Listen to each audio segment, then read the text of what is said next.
Imagine a financial catastrophe so massive, so breathtakingly miscalculated, that it practically evaporated the wealth of a small nation, literally almost overnight. For a moment, let's keep the names of the guilty parties a secret. I want you to just picture this. On one side, you have a venerable, century-old colossus of traditional media. They are proud, they are powerful, and they are deeply established in the American psyche. On the other side, a scrappy, 15-year-old technology upstart riding the absolute crest of a historic financial mania.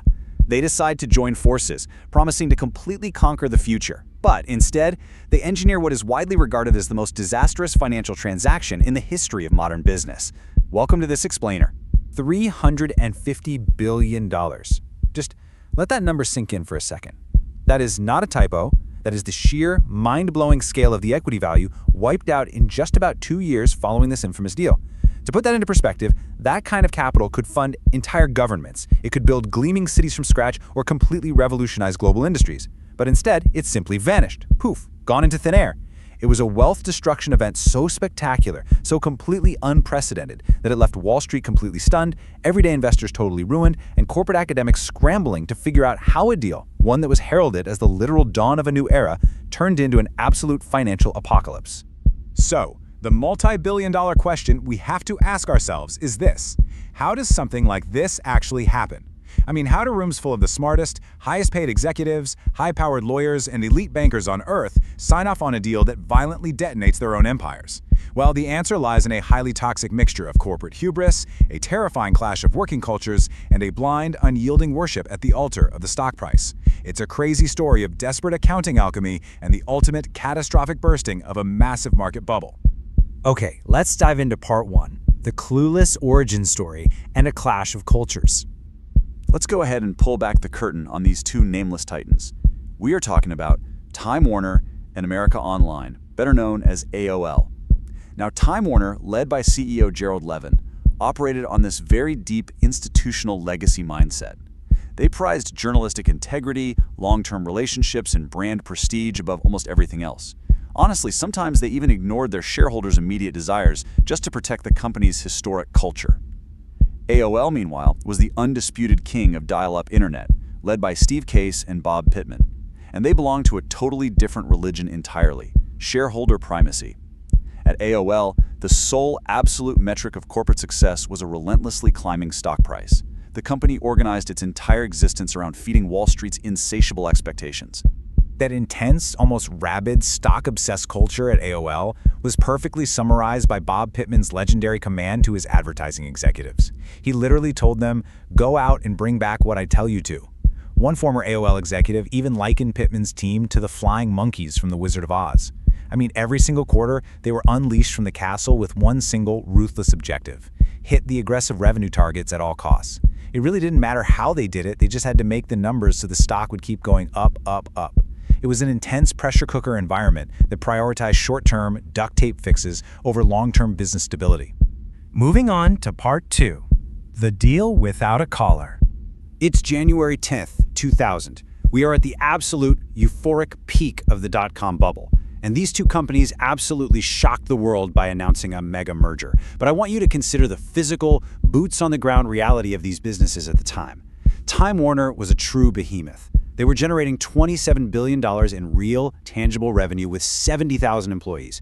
AOL was a fraction of that size. They had just 15,000 employees and $5 billion in revenue.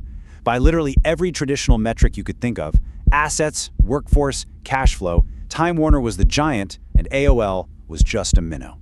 Now, what's really wild about this is how the ownership broke down. Because AOL's stock price was so incredibly inflated by the dot-com mania, their market valuation was actually almost twice as large as Time Warner's. So when the ink finally dried on the contracts, the shareholders of this 15-year-old internet upstart ended up owning 55% of the combined megacorporation, while the legacy media giant took 45%. Let that sink in. The minnow had effectively swallowed the whale.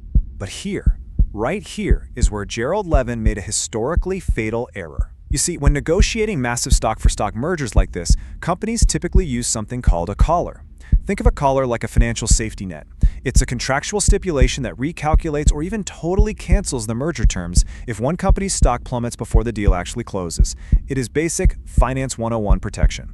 But Levin Blinded by his grand vision and absolutely terrified of showing any doubt in the merger to the public, he completely refused to ask for a caller. He left Time Warner shareholders completely 100% exposed to the wild, unpredictable whims of the tech market. Which brings us to the really dark stuff in Part 3, accounting, alchemy, and fraud.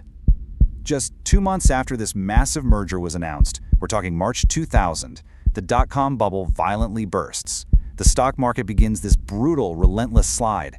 And because there was no collar, remember, Time Warner was getting dragged right down into the abyss with them. Suddenly, AOL's flying monkeys had a massive problem. The dot-com startups who were their absolute biggest advertising clients, they were going bankrupt left and right. AOL's revenue was literally evaporating overnight. So, desperate to keep the illusion alive just long enough before the merger officially closed, they resorted to cheating. They deployed this incredibly complex, highly deceptive trick called round-trip transactions. Think of it like this, to put it simply. Imagine handing your friend a $20 bill so they can go buy a glass of your lemonade. And then you turn around and brag to investors about your booming organic sales growth. That's essentially what they did. AOL would provide cash to a struggling partner company, often disguising it as an investment or a legal settlement. That partner would then immediately use those exact same funds to buy totally useless, untargeted remnant advertising on AOL's network. AOL would then triumphantly book that as genuine online advertising revenue, artificially inflating their numbers to mask the fact that their core business was severely slowing down. And the deception, it didn't stop there. Not even close. They engaged in widespread accounting alchemy. They were pre-booking revenues before they even earned them. They grossly overvalued contracts. They even shipped bulk, non-conforming subscription kits to corporate clients at the very end of quarters just so they could count them as active users, to hit their quotas.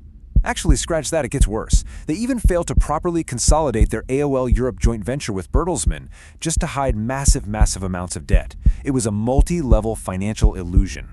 Eventually, the SEC caught on to the whole charade, launching a massive federal investigation that ultimately resulted in a $300 million penalty and a forced restatement of $500 million in fake revenue. And that leads us to the grand finale, Part 4, the record-breaking collapse. As the truth slowly bled out into the public, the entire financial house of cards violently collapsed. Those magical synergies everyone was promised? Yeah, they never materialized. The combined stock price plummeted by an agonizing 90%. And then came the ultimate reckoning in early 2003.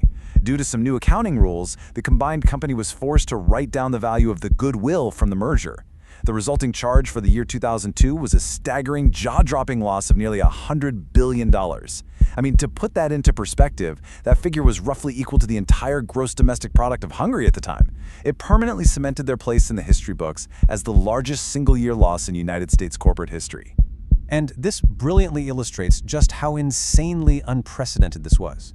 Before this disaster, the record for corporate devastation was held by a tech firm called JDS Uniphase, which lost $56 billion in 2001.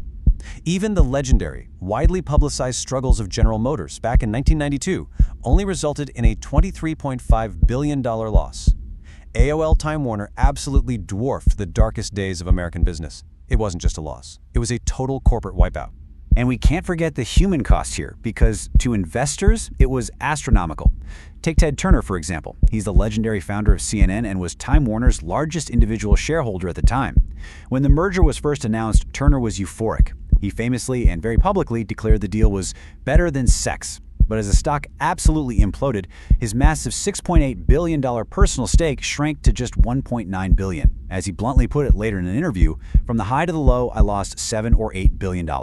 He, just like millions of regular everyday investors who had their retirement tied up in this, was financially devastated. The fallout triggered a rapid, brutal mass exodus at the executive level. The architects of this disaster either fled the burning building or were forcefully pushed out. CEO Gerald Levin resigned in disgrace in late 2001. Bob Pittman, the guy who fostered that whole flying monkeys culture we talked about, he was ousted by the summer of 2002. Steve Case, under incredibly intense fire from furious shareholders, resigned as chairman in early 2003. Ultimately, the Time Warner faction reasserted total control over their own company.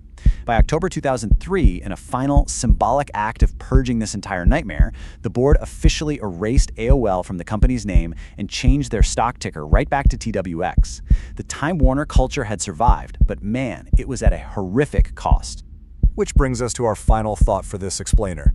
The tragedy of AOL Time Warner isn't just a story about bad accounting or greedy executives, it is a massive cautionary tale about the false god of shareholder primacy. Think about it. AOL sacrificed absolutely everything, its product quality, its long-term viability, its true market worth, just to keep its stock price artificially propped up. And Time Warner? They sacrificed their own loyal shareholders by blindly chasing that exact same stock market magic without even using basic protections. So it really makes us step back and ask, if maximizing shareholder value drives executives to cheat, destroys $350 billion in real wealth, and brings down established empires, is it really the ultimate measure of corporate success? Keep that in mind the next time a hot new company promises you the future,